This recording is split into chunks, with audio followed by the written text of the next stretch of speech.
অনাকাঙ্ক্ষিত, অপ্রত্যাশিত এবং খুবই বাংলাদেশের জন্য এবং এই অন্তর্বর্তীকালীন সরকারের জন্য একটি লজ্জাজনক ঘটনা ঘটেছে।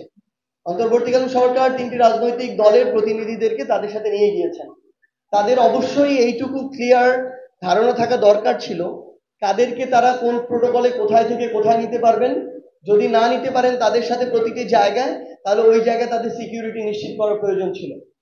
কিন্তু তারা বাংলাদেশের এই প্রধান রাজনৈতিক দলগুলোর গুরুত্বপূর্ণ নেতৃবৃন্দকে এমন বিব্রতকর এবং অসম্মানজনক পরিস্থিতির মধ্যে দিয়ে ফেলেছেন, যেটা শুধু আমাদের জন্য নয়, বাংলাদেশের জন্য নয়, ইভেন যে অন্তর্বর্তীকালীন সরকার তাদের সাথে নিয়ে গিয়েছেন, ইভেন সরকার প্রধান, এটা তাদের সবার জন্য লজ্জাজনক।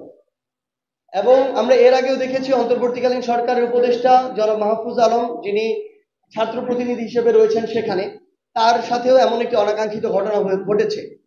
কিন্তু এই প্রথম জায়গাটিতেও আমরা অন্তর্বর্তীকালীন সরকারের পক্ষ থেকে, পররাষ্ট্র মন্ত্রণালয়ের পক্ষ থেকে কিংবা ওই দেশে আমাদের যে কনসুলেট রয়েছে, তাদের কাউকে স্ট্রিক্টলি কোনো অ্যাকশন নিতে আমরা দেখি নাই।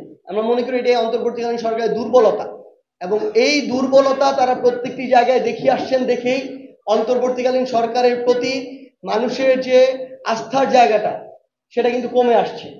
এবং আমরা মনে করি যে তারা যে একটা বিপ্লবোত্তর সরকার বা গণঅভ্যুত্থান পরবর্তী সরকার, ওইটুকু বোল্ডনেস তারা তাদের কাজের মধ্য দিয়ে দেখাতে পারছেন না।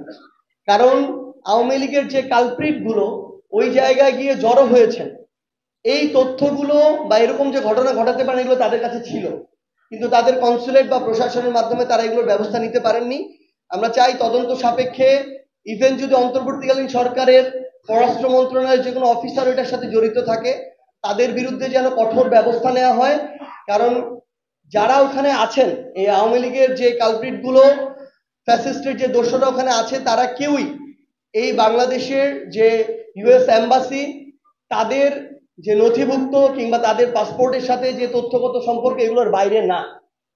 সো আমরা আমাদের জায়গা থেকে তাদের দৃশ্যমান কঠোর ব্যবস্থা এবং বিচার আমরা আমাদের জায়গা থেকে প্রত্যাশা করি।